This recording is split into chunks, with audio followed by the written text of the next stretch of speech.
Drama, drama, drama. Listen, this is the only way that I can describe day 7 of these track and field world championships in Tokyo. Let's get you caught up. I am Perdita. Felicien, come on in here. Welcome back to Trackside. The 200 meters, did you see it? We're going to let you know. And of course, we have to bring in the big guns. Devin Heroux is on site with us. And of course, the Olympic champion himself, Mr. Donovan Bailey. Okay.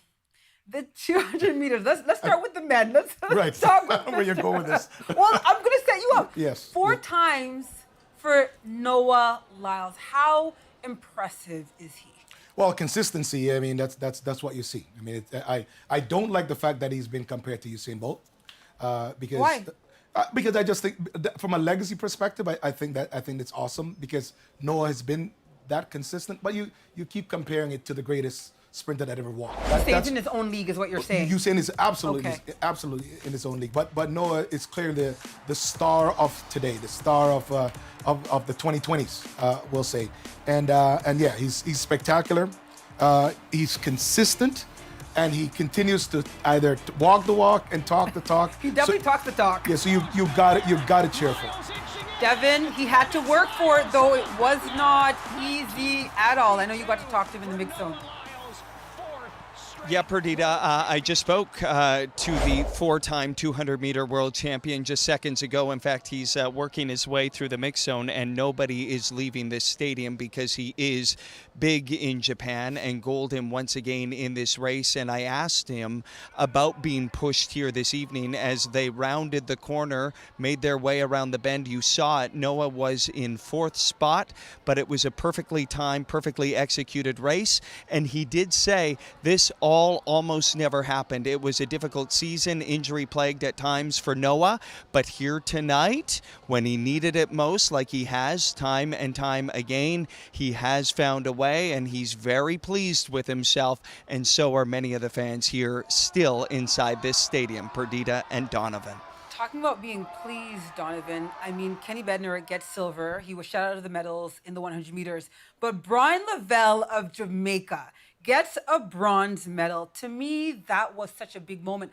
I was concerned about how he managed the rounds, but he does enough to stand on the podium tonight. He's the rookie. And it showed. I mean, again, I talked about true speed endurance, but also experience and wisdom that comes with you being on the circuit for a long time. And although these kids are in their 20s and early 20s, you saw what Noah did in the end, and you also saw the inexperience of Brian. But Brian will be someone to reckon with, like, not years down the road. He's coming in 2026. He's someone to look out for. All I can think about with Noah Lyles getting his 4th world title is there's going to be a lot more tweeting, a lot more Instagramming, a lot more of Noah Lyles being Noah Lyles. But like you said, he walks the walk, but he talks the talk, and he backs it up. Does he not? And the world record is 19-1. Yeah, 1919. It's 19-1. Like, I just, no. He's far away, is what you're saying. No, I understand it's 1919, but it's 19-1. I just want to make sure that the kids know that which is far from 1905. Which is way, actually, it's far from 1903. Yeah.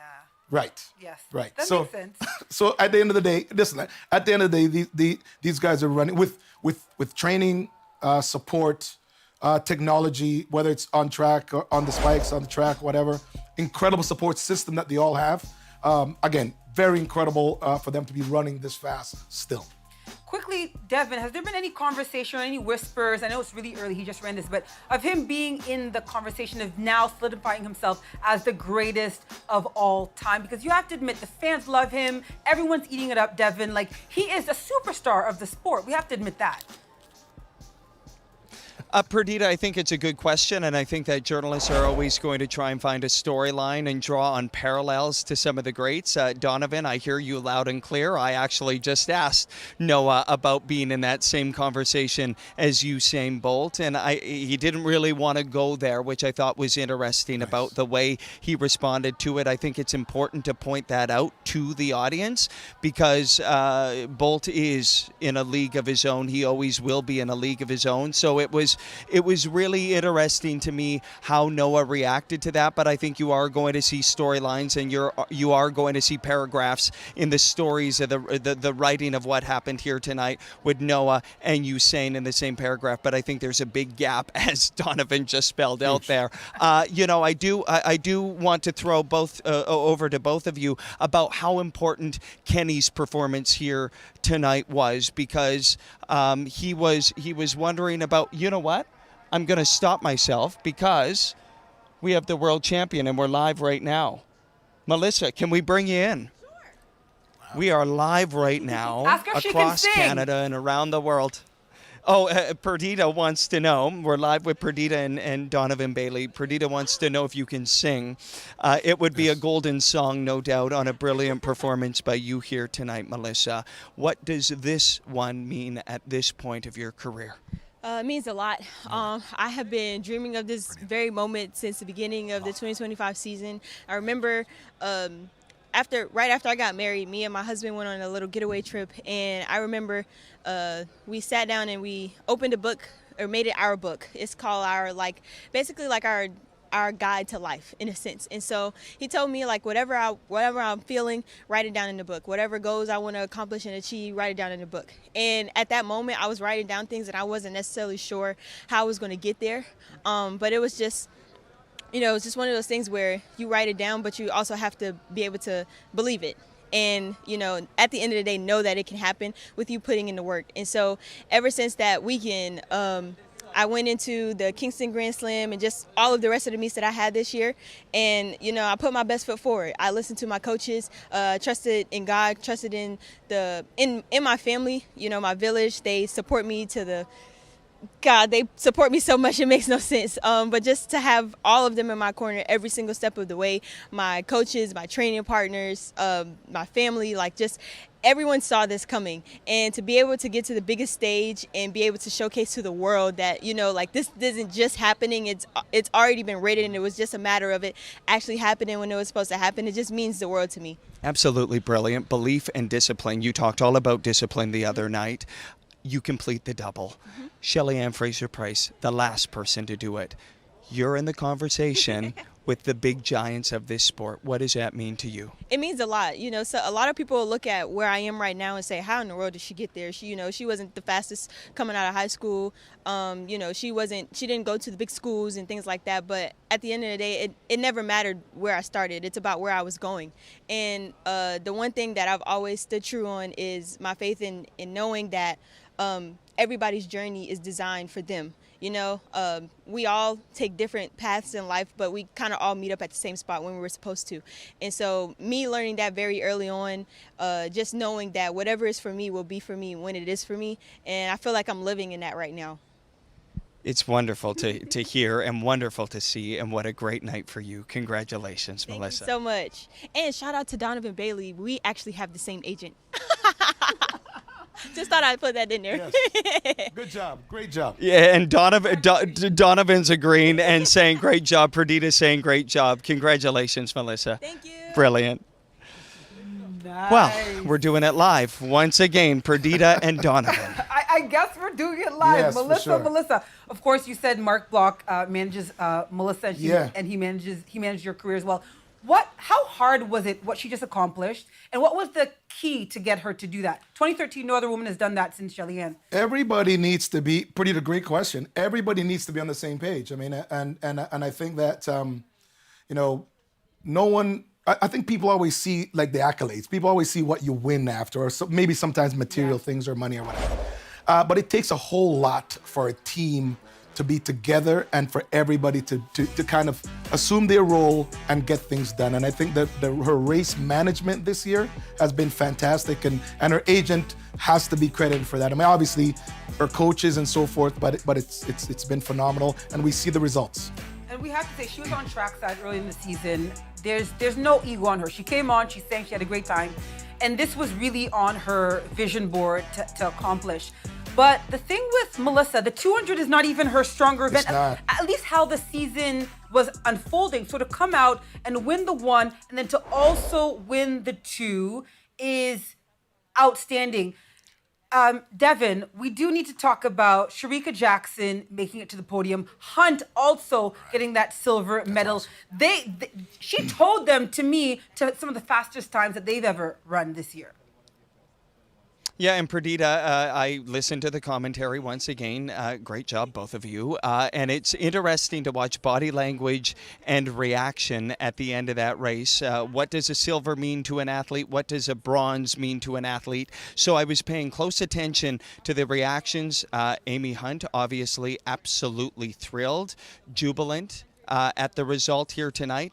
And then I was watching closely to see how Shericka Jackson would react to that bronze medal. Probably thought that she should have been in that silver medal position. I think we saw her on the track maybe looking a little disappointed at that result.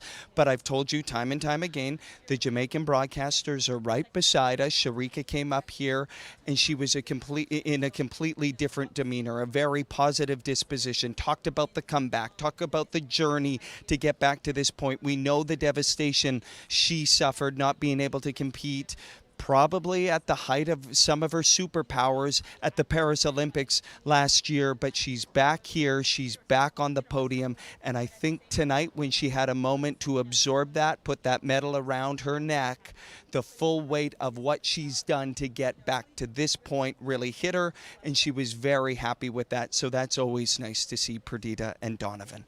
Well said, because when we initially saw her and the camera was on Shericka, she slammed her bib number, that sticker, onto the track, almost like she was so disappointed. But it's good to hear, Devin, but by the time she came around to you that she had calmed down. Because, Donovan, I don't think about earlier this year, if you had said, would Shericka be on the podium here? The way her season was going with injuries and all that, I didn't see her on the podium.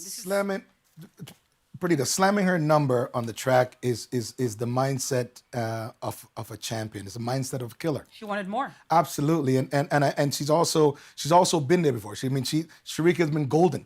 This is not good enough Right. in her mind. And absolutely, and this is what keeps athletes going. I mean, it's clear, as Devin said, that in reflection, she will understand that her making it to the podium after the season she's had and the setbacks and the injuries and the this and the that and the things that we don't even know about, that it will be a win. And what it does, it kind of resets the clock for 2026, and she can finish the season going into fall training and understanding that 2026, Come on. hey, I still got it with all of the stuff that I had to deal with in 2025.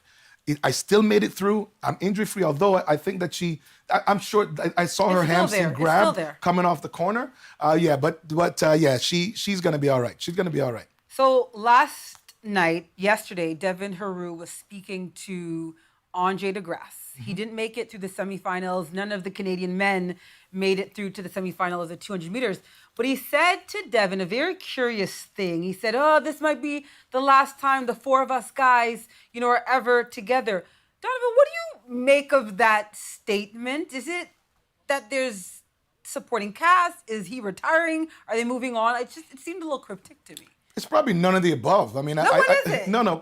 I think it's father time. I think it's the reality that there's always going to be younger, faster, bigger, stronger. I mean, it's always going to be. I mean, at one point, I had to face father time too. I mean, mine, albeit with injuries or whatever, you had to do that too. Mm-hmm. Mother time, I guess. Yes, is the appropriate thing to do. But yeah, I think that Andre and the relay team, they have accomplished their greatest as a team. Andre, Aaron, Brandon, and Jerome. They have accomplished that. I mean, and I understand even in my generation, as a team, Glenroy, Robert, Bruni, and Carlton achieved their greatest achievement as a team. So I get to see what it is that's happening, and I don't think that it's cryptic. I think that Andre recognizes that he's had a tough season. Yes, he has. And having a tough season, seeing guys running 19.5s and guys running 9.6s and 9.7s. Let me ask you this. So in Paris, none of them made any individual finals. They don't do it here. Mm-hmm. What do you think their chances are against Father Time, Mother Time? What are their chances here in Tokyo? None of them. Yeah, listen, they were lucky to get in the finals, and this is all part of what part of the incredible story of them being a team is. They were lucky. I mean, I'm saying this because it was facts. They were the last team to get in. That's actually lane why. 9. That's exactly why they ended up getting lane 9, and they could have gotten lane 1, which would have been a totally different story. So at the end of the day, what are their chances? Those 4 guys, comfortable, understand, might be, like Andre said, the last kick at the can. I think that they can win. I really think that they can win. I mean, and Glenroy's there, and Glenroy understands it, right? Also, not just that. Aaron is running decent. Jerome is running incredible. I'm just talking about from a confidence perspective. Brandon hasn't showed up. I haven't seen him do a lot of things this year. Andre injured and going through all the things that he's going through, and then you have Eli and you got Dwayne. Listen, I mean, this stuff is there's so many things that's coming in right now that could unfold nicely for us. And Devin, they have a supporting cast, don't they? Yes. Yeah, I got goosebumps when Donovan said, I think they can win, because just a few other things to add to the conversation really quickly. I asked Aaron Brown about where this team is at the beginning of the World Championships. Aaron said he can see a national record being set here. So these guys are confident. They reiterated their confidence last night after the semifinal when I asked every single one of them about that. Now, in terms of the actual lineup, we have been working hard on the ground here in Tokyo to receive official confirmation about what that lineup is going to look like.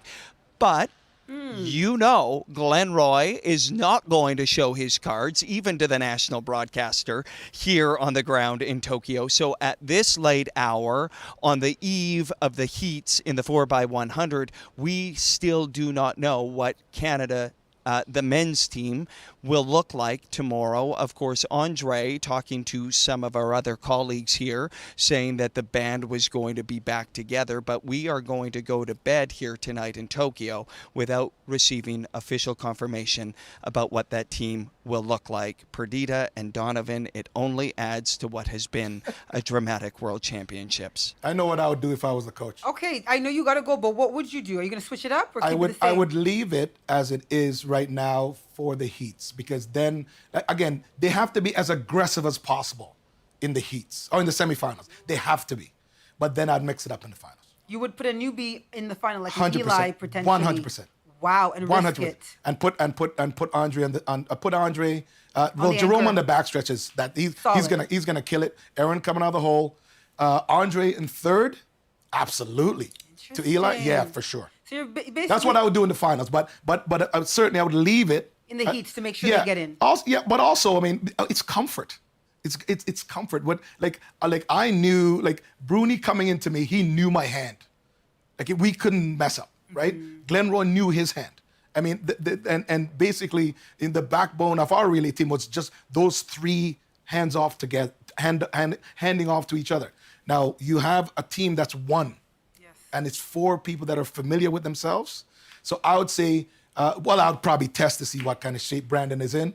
But as a coach, I'd be like, listen, man, light it up or we're mixing it up. This is why we have you here. You know, I know you're going to leave here and go call your friend Glenroy Gilbert and give him some advice. I'm not saying nothing right now. He's in the trenches right now. He's in the trenches right now. I can't call him now. Yes. Use your telepathy. DB, thank you so much for your time. This is why we have you here. We appreciate you. Okay, me and Devin still have a lot to talk about. We're going to talk 400-meter hurdles next. Less than 100 meters to go. He's got a 5-meter lead. Can Vorholt cut into it? Here comes Samba trying to get on the medal board.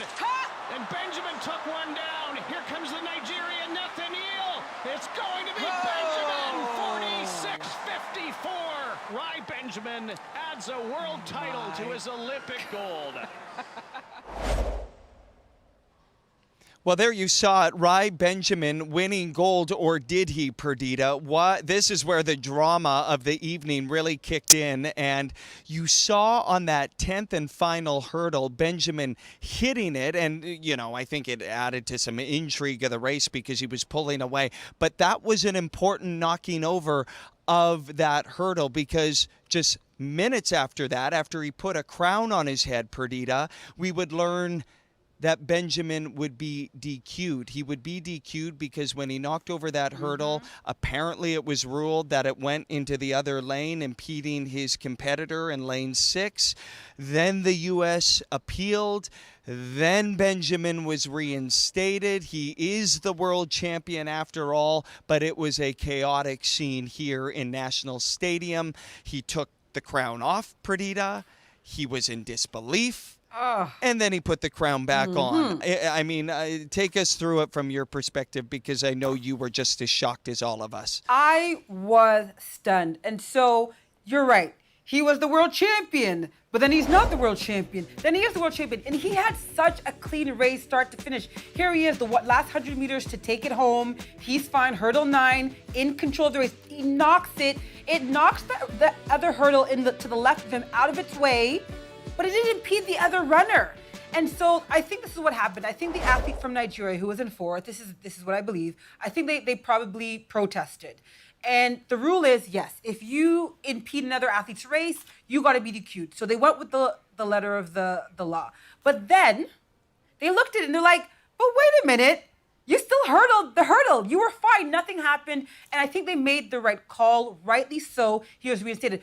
But Devin, my goodness, I'm not wearing any pearls, but if I had some pearls, I'd clutch them, because the adrenaline, I mean, just the drama of it all, right? I keep talking about adrenal glands, okay? All these athletes here have all these supplements that help with their adrenal support, which helps you with your nerves and your stress as you go through the rounds. Super important at a championship. I was like, his adrenals, his stress management right now must be through the roof. How is it for you watching it happen? Because for me, I was like, what is happening?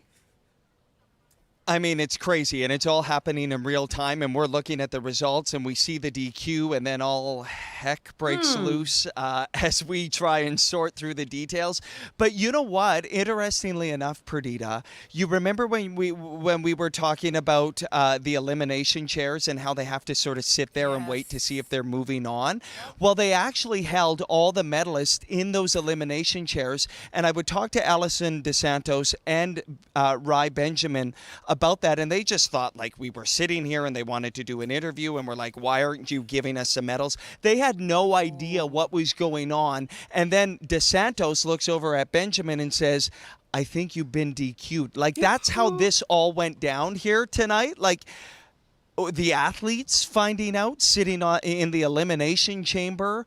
And I watched it. Benjamin take the crown off, talk to his coaches, then he worked his way across the stadium and talked to fans and friends. So I talked to him with his crown on. Here's what he had to say. Well, order has been restored. The crown is back on your head, right? What a night. Can you take us through the emotional roller coaster that was a win, a DQ, and then a reinstatement? Man, crazy. To work so hard to get here, going through the rounds, and then having that happen, you know, it took a great deal of self-control down there. I thought we were waiting to have an interview, but, you know, ironically, we were sat in the elimination chairs, and, you know, I'm like, what's going on? And Allison goes, yeah, I think there might be a DQ. And I was like, who got DQ'd? He was like, I think it might be you. And I was like, wait, what? What happened? So that's what all the pacing was about down there, and great job. But, you know, just to hear that was a bit frustrating because, you know, you work so hard to get here, and at that point, there's nothing I could do but just wait on the officials. So, you know, gratefully, you know, thankfully it went my way. So there's not much I can say about that. So that was a great interview, Devin, by the way, and I'm glad he had his crown on, and it's rightfully his crown now. He was the only one out of the big three, DeSantos, Carson Warholm, and himself, who didn't have a world title. So to see him pick it up, then get it taken away, I think was in a really dramatic fashion. We have to say, though, that Carson Warholm is not on the podium at all. Something went drastically wrong with his race pattern. It's such a technical race that it's just really gone. I will also say this about Alison DeSantos, who got the silver medal, friend to the show, friend to trackside.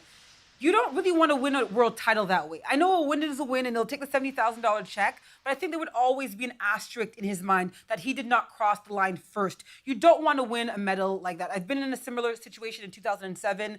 They appealed too late. That was the only reason nobody was upgraded, and I had the silver that year. But I think the right decision was made tonight.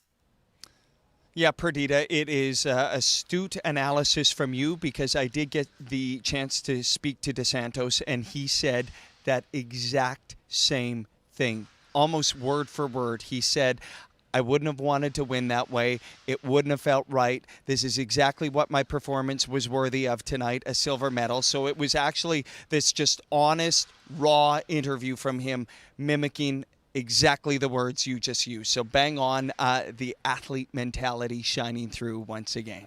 I like that about them. And those three get along. Well, we'll see if they get along now, but I'm talking about Warholm too. But those two get along so well. So respect to the two of them. We have to talk about the women and Femke Bol putting on an absolute clinic.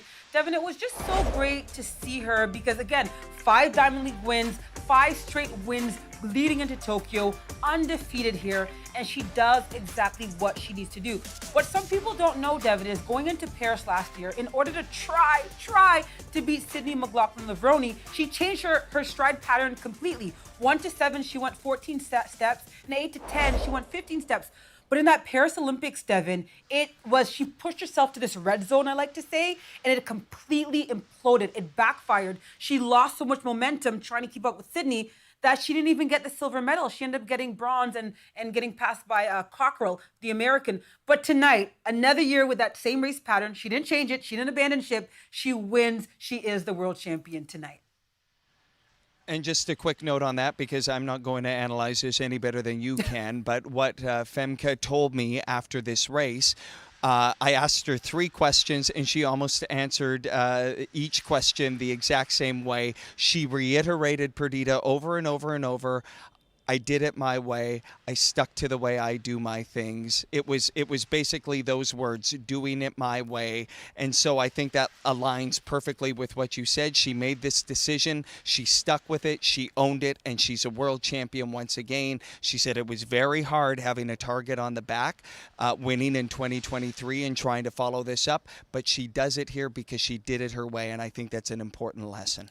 She did it her way, and we have to say, Sydney McLaughlin-Levrone was not in the race. And I know some people are like, well, she wasn't there. It doesn't matter. Like you just said, Devin, her race, she did it her way. She is the world champion at 400-meter hurdles. We got to shout out Dalilah Muhammad, the American, who was in lane 9. A hard day for her, but she ends her career in Tokyo. 2016 Olympic champion, former world record holder in this event. There is nothing left to say about Queen Dalilah. She has ended her career also on her terms.